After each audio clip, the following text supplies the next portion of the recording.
Hello and welcome dear friends, I am Tanish Sharma and आप सबका स्वागत है इस नेक्स्ट लेक्चर में जिसके अंदर हम पढ़ेंगे स्पीड एंड वेलोसिटी। तो जैसे कि आपको पता है ये सीरीज जो है वो चैप्टर नंबर 3 क्लास 11th की है फिजिक्स में, एंड हमने ऑलरेडी 2 लेक्चर कवर कर लिए हैं डिस्टेंस और डिस्प्लेसमेंट के। तो अगर आपको डिस्टेंस और डिस्प्लेसमेंट के बारे में अच्छे से नॉलेज है पहले से, या फिर आपने मेरे पहले के लेक्चर दे रखे हैं, तो बहुत सही, आप इस लेक्चर को अच्छे से कंटिन्यू कर सकते हैं। ठीक है, तो ज़्यादा टाइम वेस्ट ना करते हुए हम आज का लेक्चर स्टार्ट करते हैं। तो देखिए, स्पीड एंड वेलोसिटी ये हमारा आज का टॉपिक है। दोनों टॉपिक को अच्छे से क्लियर करेंगे, न्यूमेरिकल्स भी करेंगे इसके ऊपर। तो देखिए, सबसे पहले आता है स्पीड की स्पीड क्या होती है। तो सिंपल सी बात है, मैं आपको एक एग्जाम्पल्स लेके बताता हूँ। मान लीजिए ये एक ट्रैक है, इस ट्रैक के ऊपर एक ऑब्जेक्ट है, वो ऑब्जेक्ट जो है इस ट्रैक पे यहां से मूव करना स्टार्ट कर रहा है। ठीक है, इस डायरेक्शन में मूव करना स्टार्ट कर रहा है। मेरे पास एक घड़ी है, एक वॉच है, ठीक है, दिख भी रही होगी आपको मैं उस वॉच से ये ट्रैक कर रहा हूं कि जो ऑब्जेक्ट है ना, ये कितना डिस्टेंस ट्रेवल कर रहा है कितने टाइम में। तो मान लीजिए मैंने वॉच के अंदर टाइमर स्टार्ट किया, ठीक है, टाइमर में है 0 सेकेंड, और मैंने देखा 10 सेकेंड बाद, कितने 10 सेकंड बाद वो कितने मीटर चल लिया। मान लीजिए 5 मीटर चल लिया या फिर 3 मीटर चल लिया। मान लीजिए 10 सेकंड बाद वो 3 मीटर चल लिया, या फिर 10 सेकंड में छोड़िए, मैं आपको सिंपल सा बताता हूं। 1 सेकंड बाद देखते हैं, ठीक है, 1 सेकंड बाद वो चल लिया 1 मीटर। मैंने मान लिया, ठीक है, भाग रहा है चाहे कुछ भी कर रहा है, पर 1 सेकंड में उसने 1 मीटर डिस्टेंस ट्रेवल कर लिया। जैसे ही 2 सेकंड हुए उसने 1 मीटर और ट्रेवल कर लिया। जैसे ही 3 सेकंड हुए उसने 1 मीटर और ट्रेवल कर लिया। मैं डिस्टेंस की बात करूं, डिस्टेंस ट्रेवल कर लिया। तो मैं क्या देख रहा हूं, पर सेकंड वो कितने मीटर ज्यादा आगे जा रहा है, 1 मीटर। तो मैं बोलूंगा कि उसकी जो स्पीड होगी ना, वो होगी 1 मीटर पर सेकंड।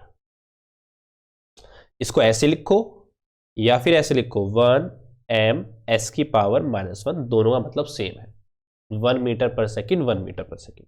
मान लीजिए ट्रेन है, ट्रेन भी आर 1 घंटे में, ठीक है, मान लीजिए ट्रेन है 1 घंटे में वो कितने किलोमीटर चल रही है, मान लीजिए 80 किलोमीटर चल रही है 1 घंटे में, 80 किलोमीटर। तो उसकी स्पीड कितनी हो जाएगी, 80 किलोमीटर पर आवर, कि 1 घंटे में कितना डिस्टेंस ट्रेवल कर रही है, 80 किलोमीटर। इसको ऐसे लिखो या फिर कैसे लिखो, 80 km h की पावर -1 या HR की पावर -1, जो मर्जी चाहे वो आप वो लिखिए।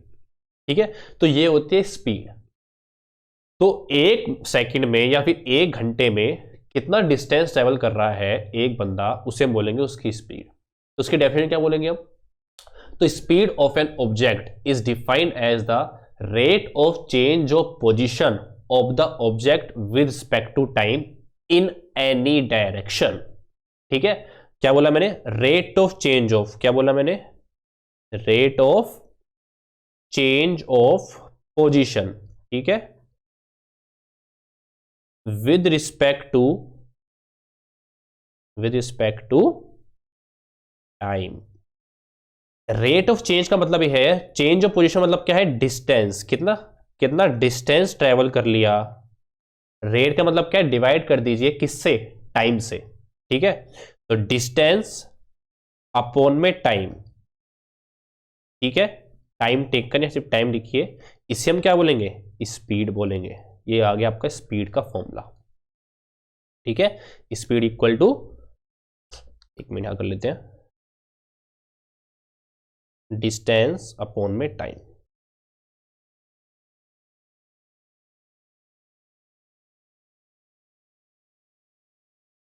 ठीक है, तो यहां तक आपको बातें समझ आई होंगी। मैंने बोला इन एनी डायरेक्शन, ठीक है, देखो डेफिनेशन में लिखी नहीं है, पहले बोली थी अच्छे से, पूरी एक बार में अच्छे से उसको लिख लेना। मैं डेफिनेशन में बोला था इन एनी डायरेक्शन। इन एनी डायरेक्शन मतलब ये है कि हमें मतलब नहीं है कि वो किस डायरेक्शन में जा रहा है।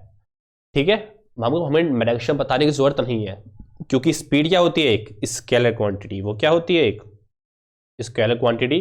और स्केलर क्वांटिटी आप सबको पता है, अगर आपने मेरे पिछले वाला लेक्चर देखा है, जिसके पास क्या होता है, ओनली मैग्नीट्यूड नो डायरेक्शन। तो मैग्नीट्यूड हम बता ही रहे हैं, ये मैग्नीट्यूड है, ये मैग्नीट्यूड है, ये मैग्नीट्यूड है, ये मैग्नीट्यूड है, ये सब क्या है, एक तरह से मैग्नीट्यूड है उसके, ठीक है। यूनिट की बात करें तो 2 यूनिट होंगी, एक होगी एसआई, एक होगी सीजीएस। तो एसआई यूनिट क्या होगी, मीटर पर सेकेंड, और सीजीएस यूनिट क्या होगी, सेंटीमीटर पर सेकेंड, ठीक है। कभी कभी हम किलोमीटर पर आवर भी यूज करेंगे, ठीक है, इसको ध्यान रखना। बट एसआई ये है और सीजीएस ये है, ये भी आपको ध्यान होनी चाहिए अच्छे से। या तो बात समझ में आ गई। अच्छा, डायमेंशनल देख लेते हैं नेक्स्ट पेज पे, ठीक है। क्या लिखते हैं हम, dimensional formula, dimensional formula of speed, ठीक है। स्पीड का डायमेंशन फॉर्मूला देख लेते हैं। तो देखिए स्पीड, तो अब तक हम डायमेंशन फॉर्मूला में डिस्टेंस का देखा, डिस्प्लेसमेंट का देखा, अब स्पीड का देख रहे हैं। तो जब भी किसी चीज का डायमेंशन फॉर्मूला देखना हो ना, उसके फॉर्मूले पे चले जाइए आप। किस पे चले जाइए, फॉर्मूले पे।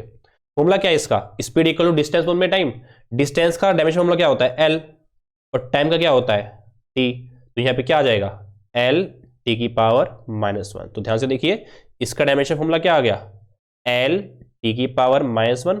अगर आपको m भी दिखाना है तो आप क्या लिखोगे, m तो है नहीं इसके अंदर, तो m की पावर 0, l t की पावर क्या हो जाएगी, -1। ये हो गया इसका डायमेंशन फॉर्मूला, ठीक है। तो आई होप यहां तक आपको सारी बातें अच्छे से समझ आई होंगी, ठीक है। तो हमने ये सारी चीजें किसके बारे में डिस्कस करी, स्पीड के बारे में डिस्कस करी। आगे ये 4 डेफिनेशन अच्छे से हम देख लेते हैं क्या होती है। तो यूनिफॉर्म स्पीड, तो यूनिफॉर्म मतलब क्या होता है, यूनिफॉर्म का मतलब ही क्या होता है, कांस्टेंट। क्या होता है मतलब, कांस्टेंट। तो अगर एक ऑब्जेक्ट है, उसकी शुरू की स्पीड कुछ है और थोड़े टाइम बाद भी वही स्पीड उसकी मेंटेन है, ठीक है, कांस्टेंट है, तो हम बोलेंगे उसकी स्पीड क्या है, यूनिफॉर्म, ठीक है। यूनिफॉर्म मतलब सेम, सब हर टाइम पे सेम स्पीड होना। वेरिएबल स्पीड क्या है, ठीक है, चेंज विथ टाइम, मतलब कि वो स्पीड जो टाइम के साथ क्या हो रही है, चेंज हो रही है, चेंज विद टाइम, कि शुरू में कुछ होती, थोड़ी देर बाद कुछ और होगी, थोड़ी देर बाद कुछ और होगी। तो अगर यूनिफॉर्म स्पीड का अगर हम डेफिनेशन बोले तो हम क्या बोलेंगे, a body is said to having uniform speed if it covers equal distance in equal interval of time. अगर उसने equal distance equal interval time में अगर उसने करा, 1 सेकंड में 1 मीटर, अगले सेकंड में भी 1 मीटर, अगले सेकंड में भी 1 मीटर, ठीक है, equal distance equal metre equal interval time में कर रहा है, तो उससे बोलेंगे यूनिफॉर्म स्पीड है उसकी। और वेरिएबल स्पीड कब होगी, जब a body is said to be having variable speed if it covers unequal distance in equal interval of time।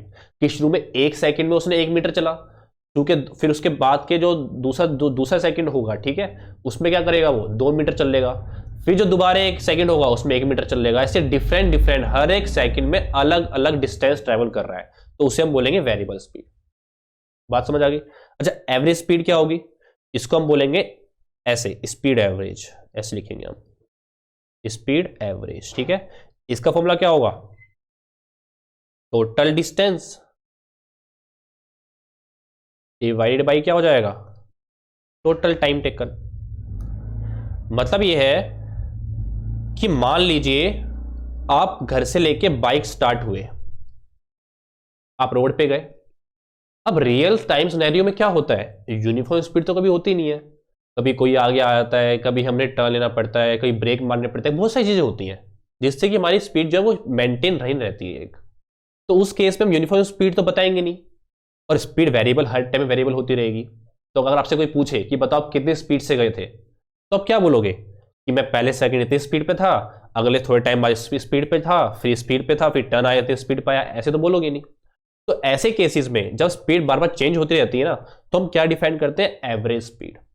मतलब कि हम देखते हैं कि हमने कितना डिस्टेंस चला। अच्छा, मैंने डिवाइड बाय डिस्टेंस लिख दिया, क्या यहाँ पे टाइम आएगा, total time taken, total time taken. तो ऐसे केस में आप क्या करते हैं, आप देखते हैं कि हमने कितना टोटल डिस्टेंस चला और उस डिस्टेंस को चलने के लिए कितना आपको टोटल टाइम लगा, और आप उन दोनों क्या करते हो, डिवाइड कर देते हो और स्पीड बना देते हो, ठीक है। तो इन सब की में मीटर पर सेकंड ही होती है, ठीक है, वो एक तरह की स्पीड ही है सब भी।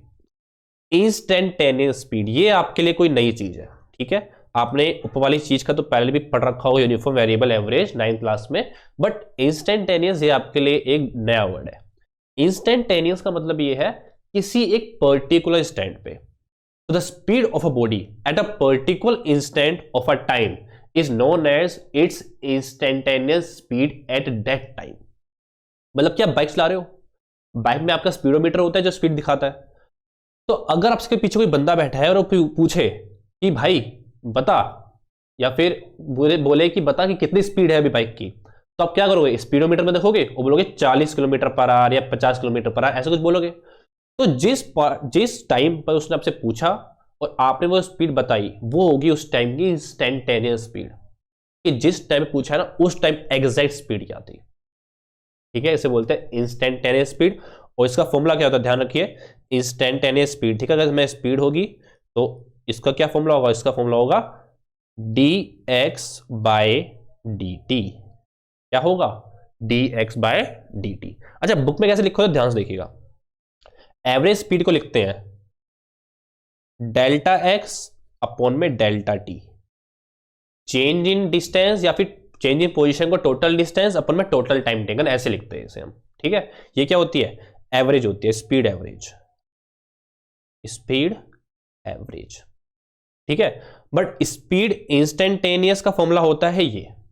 और बुक में आपको कभी कभी ऐसे लिखेगा, ऐसे दिखने मिलेगा, डेल्टा एक्स अपॉन में delta t limit t tends to zero, limit t tends to zero, ऐसे दिखने मिलेगा।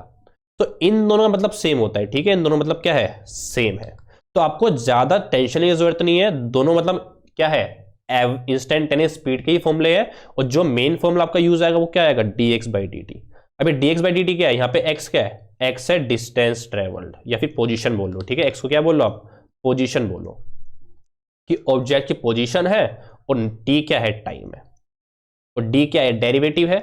ये मैंने आपको pre requisite for class 11th वाले सेशन में अच्छे से समझा रखा है, डिफरेंशिएशन या डेरिवेटिव क्या होता है। अगर आपको नहीं आता तो प्लीज जाइए उसको जरूर देखिएगा। ठीक है, इस लेक्चर के बाद।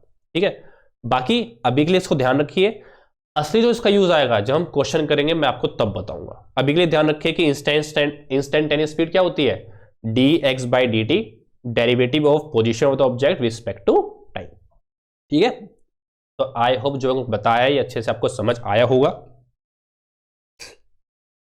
अब वेलोसिटी की बात करते हैं। ठीक है, स्पीड देख लिया, सब चीज सेम है, वेलोसिटी और स्पीड बिल्कुल सेम है, कोई डिफरेंस नहीं है। बात आई समझ। बट एक चीज का डिफरेंस है, वो यह है स्केलर और वेक्टर क्वांटिटी। तो सबसे पहले हम वेलोसिटी की डेफिनेशन देख लेते हैं। ठीक है, तो मैं क्या बोल रहा हूं, ध्यान सुनिएगा। Velocity of an object is defined as the rate of change. मैं पे लिख देता हूं, ठीक है। Velocity of an object is defined as the rate of change of position of the body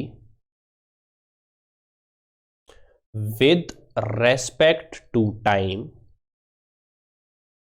in fixed direction। क्या है यहां पे, फिक्स्ड डायरेक्शन। सेम डेफिनेशन थी स्पीड की, पर वहां पे था इन एनी डायरेक्शन, और यहां पे हम क्या बोल रहे हैं, फिक्स्ड डायरेक्शन। फिक्स्ड डायरेक्शन लिख देना, इसका मतलब यह है कि वेलोसिटी एक तरह की क्या है, वेक्टर क्वांटिटी, जिसके पास क्या होता है, मैग्नीट्यूड भी होता है और क्या होती है, डायरेक्शन भी होती है। एक बार देख लेते हैं हमारा सिस्टम सही चल रहा है नहीं चल रहा सारा। ठीक है, हाँ हमारा सिस्टम सही चल रहा है। चलिए वापस आ जाते हैं। वेक्टर क्वांटिटी, सिर्फ फिक्स डायरेक्शन का मतलब क्या है, जैसे डिस्प्लेसमेंट थी ना, कि इनिशियल पॉइंट से फाइनल पॉइंट में फिक्स डायरेक्शन डिफाइन कर देते थे, वैसे ही वेलोसिटी होगी। तो ध्यान रखना है, वेलोसिटी के पास क्या होगी, देखो वेलोसिटी के पास क्या होगी, वेलोसिटी दिखाने के लिए आपको क्या लिखना पड़ेगा, इसका मैग्नीट्यूड भी लिखना पड़ेगा और प्लस में उसकी डायरेक्शन भी लिखनी पड़ेगी। तो वेलोसिटी डायरेक्शन कैसे पता लगाएंगे हम, डिस्प्लेसमेंट की तो आपने बता दी थी, वेलोसिटी कैसे पता लगाएंगे, तो देखिए ध्यान से देखिएगा, बताऊंगा आपको मैं। तो मैग्नीट्यूड जो होगा वो तो सिंपल स्पीड ही है, समझ रहे हो। जैसे कि डिस्प्लेसमेंट में हम डिस्टेंस और हम मैग्नीट्यूड बताते थे और डायरेक्शन बताते थे ना, तो मैग्नीट्यूड एक तरह से डिस्टेंस ही था, तो यहाँ भी मैग्नीट्यूड क्या एक तरह से स्पीड ही है, बस हमें एक्स्ट्रा क्या है साथ में डायरेक्शन बतानी पड़ती है। वेलोसिटी को हम v से दिखाते हैं, ये वेक्टर क्वांटिटी तो ऊपर हम एरो लगा देते हैं बस, ठीक है। तो वेलोसिटी का फॉर्मूला क्या होता है, ध्यान रखिए, वेलोसिटी का फॉर्मूला, स्पीड का फॉर्मूला क्या था, डिस्टेंस अपॉन में टाइम, वेलोसिटी का फॉर्मूला होता है डिस्प्लेसमेंट अपॉन में टाइम, डिस्प्लेसमेंट अपॉन में क्या होता है, टाइम। इसको ध्यान रखना है। इसको हम ऐसे भी लिख सकते हैं कि v equal to S by T, ठीक है। तो आई होप आपको बातें समझ आ गई होंगी। अब देखो ध्यान से, टाइम एक स्केलर क्वांटिटी है, टाइम क्या है, एक स्केलर क्वांटिटी, ये वाला टाइम। तो जो डिस्प्लेसमेंट की डायरेक्शन होगी वही वेलोसिटी डायरेक्शन होगी, और डिस्प्लेसमेंट की डायरेक्शन निकालना मैंने आपको सिखाई दिया है, इनिशियल और फाइनल पॉइंट को जोड़ दो, तो आपने डिस्प्लेसमेंट डायरेक्शन से निकाल देते, वैसे वेलोसिटी डायरेक्शन निकालोगे। क्वेश्चन करेंगे तो आपको अच्छे से और भी क्लियर होगा, ठीक है। इसकी यूनिट की बात करें तो वही मीटर पर सेकेंड होगी इसकी एसआई, सेंटीमीटर पर सेकेंड उसकी सीजीएस, और किलोमीटर पर आवर को हम कभी कभी यूज कर लिया करेंगे, वही सेम चीज है, ठीक है। ये क्या होती है, एक वेक्टर क्वांटिटी होती है, मैंने यहाँ पे लिख ही दिया है, और इसका डायमेंशन फॉर्मूला भी क्या होगा, स्पीड के इक्वल ही होगा, बिल्कुल क्या होगा, m0 l t minus.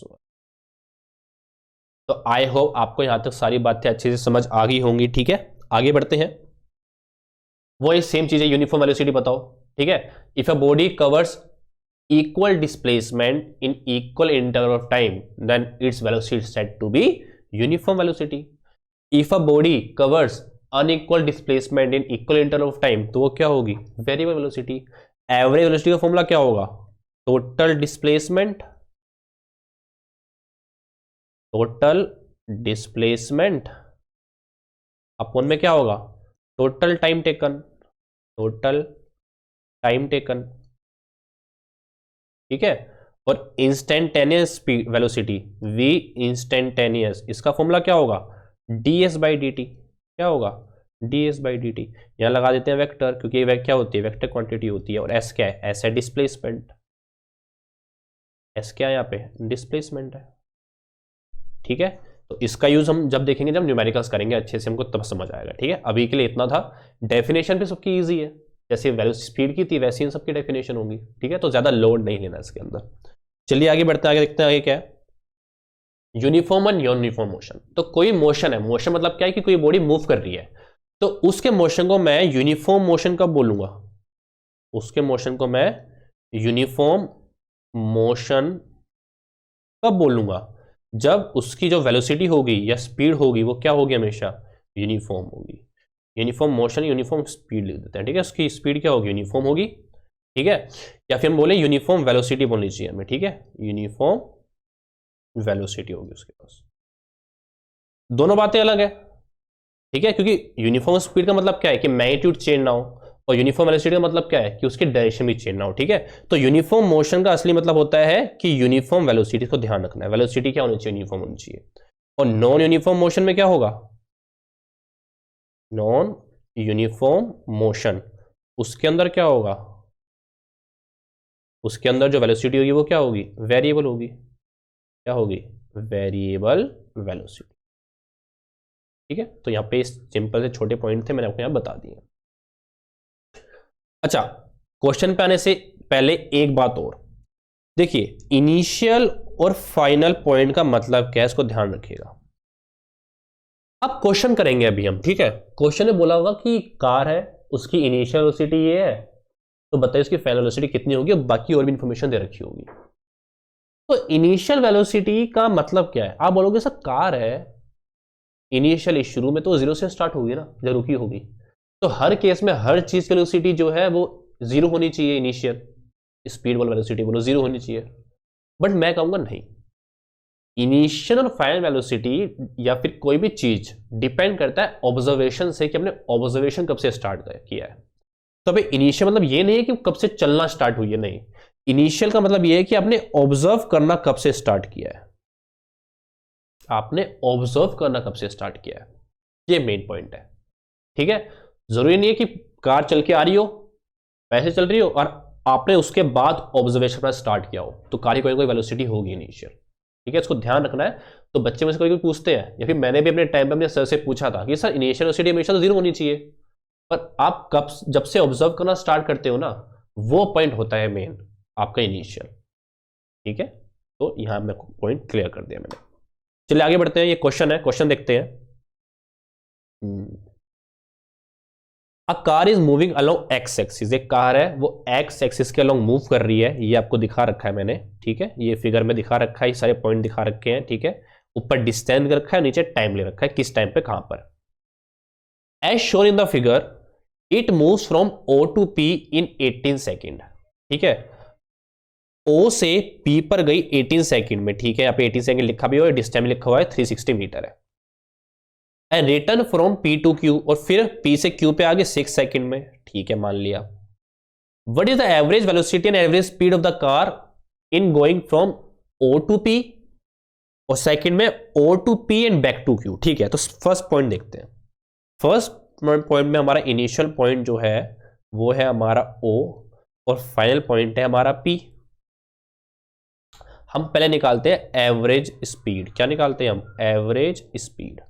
Average speed का फॉर्मूला हमने देखा अभी, क्या होता है? टोटल डिस्टेंस ट्रेवल्ड अपॉन में टोटल टाइम टेकन। तो देखिए वो उसने असली जर्नी क्या कवर करी है? ओ से पी और पी से क्यू, ये पूरा उसने कवर किया है। बट हमें फर्स्ट पार्ट में बोला गया है सिर्फ ओ से पी का बताओ, तो हमारे लिए इनिशियल पॉइंट है ओ और फाइनल पॉइंट है पी फर्स्ट पार्ट के लिए। तो ओ से पी पे जब ये आया है तो टोटल डिस्टेंस कितना है? 360 मीटर, और टोटल टाइम कितना है हमारा? 18, कितना है? 18 सेकेंड्स, ठीक है। इसको करेंगे तो कितना आ जाएगा? 20 मीटर पर सेकेंड। आपसे बोले एवरेज वेलोसिटी बताओ, तो एवरेज वेलोसिटी क्या होती है? टोटल डिस्प्लेसमेंट अपॉन में total time taken. Total displacement P से ओ से पी में क्या है? तो ओ इनिशियल पॉइंट है, पी फाइनल पॉइंट है, लाइन से जोड़ोगे तो डिस्टेंस वही आएगा, 360 मीटर ही आएगा, और टाइम वही लगा 18 सेकेंड। तो कितना आ जाएगा यहाँ पे भी? 20 मीटर पर सेकेंड। और देखो यहाँ पे क्या है? 20 metre per second, 20 metre per second, बिल्कुल सही आंसर है हमारे, ठीक है। तो आई होप ये समझ आ गया होगा आपको, ठीक है। इसका सेकंड पार्ट करते हैं। सेकंड पार्ट में आपको और क्लैरिटी होगी चीजों की। इसको यहां से रह देते हैं, यहां से मिला देते हैं, और ठीक है, हाँ। अच्छा, सेकंड पार्ट में हमारा इनिशियल पॉइंट है ओ, फाइनल पॉइंट है क्यू, कि वो ओ से पी गई और फिर पी से क्यू आया है, तो ओ इनिशियल पॉइंट है और क्यू फाइनल पॉइंट है। तो टोटल डिस्टेंस देखें स्पीड के लिए तो क्या होगा? ओ से पी और इससे क्यू, तो पहले यहाँ पे 360 प्लस में यहां से यहां है तो 360 माइनस 240, बताओ कितना हो जाएगा? 120। और टोटल टाइम टेकन यहां से यहां जाने में कितना लगा उसको? 18 सेकेंड, और यहां से आने में 6 सेकेंड, तो पूरा कितना हो गया? 24। तो कितना होगा? 480 बाय 24, 480 बाय 24 कितना हो जाएगा? 20 मीटर पर सेकेंड। अच्छा, एवरेज वेलोसिटी देखो, टोटल डिस्प्लेसमेंट, इनिशियल पॉइंट ये, फाइनल पॉइंट ये, ज्वाइन करोगे तो डिस्प्लेसमेंट कितनी है? 240। और टोटल टाइम, अब ये नहीं कि ओ से क्यू आने में 12 सेकेंड लगे तो नीचे 12 लिख दोगे, नहीं। एक्चुअली में तो ओ से पी और पी से क्यू आया था ना, तो पूरा टाइम लेना है। तो पूरा टाइम कितना लगाया उसने? 24 लगाए थे, 24 सेकेंड जो ऊपर लगाया था। आई बात समझ? तो ये मेन पॉइंट था यहाँ पे। तो सो करोगे यहाँ पे कितना आ जाएगा? 10 मीटर पर सेकेंड। तो आपसे पहले पूछा था एवरेज वेलोसिटी, तो इसलिए हमें पहले 10 metre per second average velocity लिखी हुई है, और फिर पूछा एवरेज स्पीड, तो ये लिखी हुई है 20 मीटर पर सेकेंड, ठीक है। तो आई होप ये बात आपको समझ में आ गई होगी अच्छे से। चलिए आगे बढ़ते हैं, ये करते हैं। A body travels from A to B at 40 metre per second and B to A 60 metre per second, ठीक है। एक इनिशियल पॉइंट है ए, एक फाइनल पॉइंट है बी, ठीक है। यहां से यहां गई इतने स्पीड में, और यहां से यहां आई इतने स्पीड में। तो मान लीजिए ए से बी का डिस्टेंस है एस, एस डिस्टेंस मान लीजिए, ठीक है। तो टी पहले हम निकालते हो, सिंपल क्या है, एवरेज स्पीड। एवरेज स्पीड क्या होती है, एवरेज स्पीड टोटल डिस्टेंस अपन में टोटल टाइम टेकन। तो वो गई है ए से बी गई और फिर बी से ए आई, तो टोटल डिस्टेंस तो दो एस हो जाएंगे, एस और एस। टोटल टाइम टेकन कितना होगा, मान लीजिए T1 लिया है पहले में, दूसरे में T2 लिया है, तो दोनों में मैंने एस एस की लिखा, कोई डिस्टेंस तो सेम था बट क्या पता टाइम अलग अलग हो, क्योंकि वो अलग अलग स्पीड से आई है। अच्छा, अब इस सर सोल्व कैसे करें इसे, तो ध्यान से देखिए।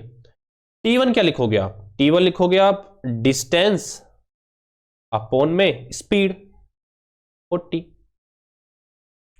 या फिर 40 ना लिख के इसको V1 ले लीजिए, ठीक है, इसको V1 ले लीजिए अभी। और T2 क्या लिखोगे आप, वापस भी एस से आई है पर वेलोसिटी क्या है V2, इसको यहां डालो, तो क्या लिखोगे आप, S प्लस एस अपॉन में कितना होगा, S by V1 plus S by V2, ठीक है। ऊपर कितना हो जाएगा 2S, नीचे से S कॉमन आएगा, क्या बचेगा 1 by V1 plus 1 by V2, S से S गया तो यहां पे क्या होगा, ऊपर 2 बचा, नीचे एलसीएम होगा V1 V2, यहां पे क्या होगा V2 प्लस V1, उसको अच्छे से लिखोगे तो ये ऊपर आ जाएगा, तो क्या आएगा 2V1 V2 अपॉन में V1 प्लस V2। और V1 V2 तो आपको पता ही है कितना है, एक है 40, एक है 60, मल्टीप्लाई में 2 कर दिया, और 40 प्लस 60 कितना होता है 100, तो यहां से ये गया, यहां से ये गया, ठीक है। 4 2 जा 8, 8 6 जा 48, तो ये हो गया 48 मीटर पर सेकेंड, ठीक है। तो देखो ध्यान से, ये बहुत फेमस क्वेश्चन है, ठीक है, कि 2V1 V2 by V1 plus V2।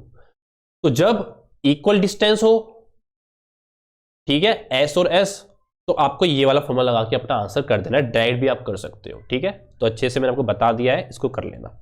ये था एवरेज स्पीड। अच्छा, एवरेज वेलोसिटी क्या थी, एवरेज वेलोसिटी के लिए आप करते हो टोटल डिस्प्लेसमेंट, देखते हो आप, डिस्प्लेसमेंट के लिए आप इनिशियल और फाइनल पॉइंट को आप क्या करते हो, ज्वाइन करते हो। बट ए से बी गया और बी से ए आया, तो इनिशियल भी यही है और फाइनल भी यही है, तो जब इनिशियल और फाइनल पॉइंट सेम होते हैं तो डिस्प्लेसमेंट क्या होती है, जीरो।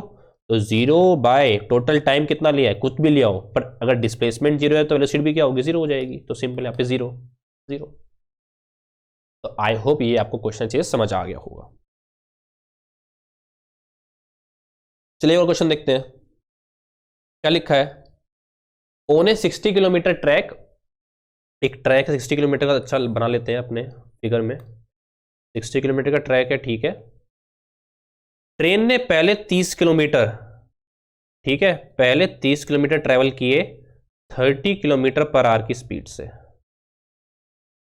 बाकी कितना बचा, बाकी 30 किलोमीटर बचा।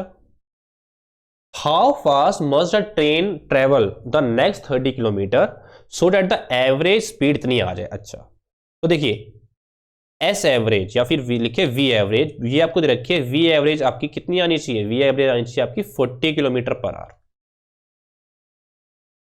बट यहां पे कितनी स्पीड हो, यहां पे कितनी स्पीड हो ये आपको पता नहीं है, ये आपको पता लगानी है। तो ये क्वेश्चन बिल्कुल पहले वाले जैसा है, देखो सिंपल, टोटल डिस्टेंस लिखो कितना होगा 30 प्लस 30, टोटल डिस्प्लेसमेंट 30 प्लस 30 होगा, 30 है 30 है, ठीक है।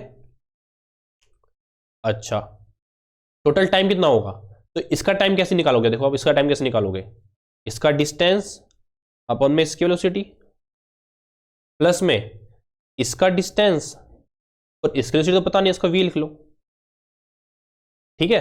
अच्छा, क्या करोगे अब, इसको लिखो, बिल्कुल देखो बिल्कुल सेम है, मैं इसको प्लस नहीं करता, इसको लिखता हूं मैं 2 इंटू 30 अपॉन में 30 कॉमन आ जाएगा, बिल्कुल वही एलसीएम लूंगा तो क्या आएगा 30v, v प्लस 30, वही चीज सेम, 30 से 30 गया, ऊपर कितना ऊपर आ जाएगा, तो 2 इंटू 30v अपॉन में v प्लस 30, ये कितना किसके इक्वल है, ये 40 के इक्वल है, ठीक है। तो सिंपल क्या होगा 2 इंटू 30 इंटू में v, ठीक है, डिवाइड में क्या आ जाएगा 40, इक्वल में क्या आ जाएगा v प्लस 30, इसको सोल्व कर लो, इससे गया ऐसे 2 पे गया, तो 3 by two equal to 3/2v equal to v plus 30। अच्छा 2v तो ले जाओ चलो, फिर 3v कितना हो जाएगा, 3v हो जाएगा आपका 2v प्लस 60, तो v आपका कितना आ जाएगा 60, और सबकी यूनिट किलोमीटर पर आवर थी ना, तो यहाँ पे किलोमीटर पर आवर रहने दो, ठीक है। अच्छा स्पीड जो है वो मीटर पर सेकेंड में हमें लेनी चाहिए, बट यहाँ पे सब चीजें किलोमीटर में थी ना और आर में थी, तो मैंने किलोमीटर पर आर में चेंज किया। बट अगर मान लीजिए यहाँ पे कोई चीज मीटर में होती, कोई चीज किलोमीटर में होती, तो मैं तब क्या करता, तब मैं देखता कि मुझे सब चीजों में मीटर में चेंज करना चाहिए, और तब मुझे अपना आंसर मीटर में निकालना चाहिए, ठीक है। तो इसका ध्यान रखिएगा। तो ये क्वेश्चन उससे पहला वाला क्वेश्चन बिल्कुल सेम ही है, ठीक है। तो जो फॉर्मूला होता है ना ये वाला 2v1v2 upon v1 plus v2 v average का, ठीक है, स्पीड एवरेज हमें ध्यान रखिए, स्पीड का ये सिर्फ एवरेज स्पीड का, स्पीड एवरेज का, ठीक है। ये हम तभी लगा सकते हैं, ये हम तभी लगा सकते हैं जब v1 और v2 के जरिए जो डिस्टेंस ट्रेवल किया हो वो क्या हो, इक्वल डिस्टेंस हो, तभी हम ये लगा सकते हैं, वरना ये लगा सकते हैं, ठीक है। वरना तो हमें total distance over total time actual formula में यूज करना पड़ेगा। आई होप बात समझ में आई होगी। तो ठीक है, तो आपके लिए होमवर्क क्वेश्चन में ले रखे हैं, नीचे डिस्क्रिप्शन में आपको बुक मिल जाएगी एसएल अरोड़ा की पीडीएफ फॉर्म, ठीक है, वॉल्यूम 1 वॉल्यूम 2। तो वॉल्यूम 1 में पेज नंबर, ठीक है, वॉल्यूम 1 में पेज नंबर 134 या 135 में अनसोल्व में 1, 2, 3 और 6 ये क्वेश्चन आपको सोल्व करने हैं, इसी टॉपिक से रिलेटेड होंगे, स्पीड और वेलोसिटी से, ठीक है। तो आप देखना कि आंसर मैच कर रहे हैं नहीं कर रहे। आंसर अगर आपने ये वाला अच्छे से देखा है तो मैच कर जाएंगे, नहीं करेंगे तो कमेंट से बताना, मैं इसकी वीडियो अलग से कभी बना लूंगा, ठीक है। और एक दूसरे की भी हेल्प करना आप सब, ठीक है, कि आप दूसरे को आंसर बताएं कि ये कैसे हुआ ये कैसे हुआ, कमेंट्स में ही हो पाए तो, ठीक है। बाकी आपको देखते हैं, हाँ तो आज के लिए और कुछ नहीं है, तो थैंक्स फॉर वॉचिंग। बाकी आपको मिलते हैं नेक्स्ट लेक्चर में, अच्छे से नोट्स बनाइए, खुश रहिए, हेल्दी रहिए, एंड थैंक यू।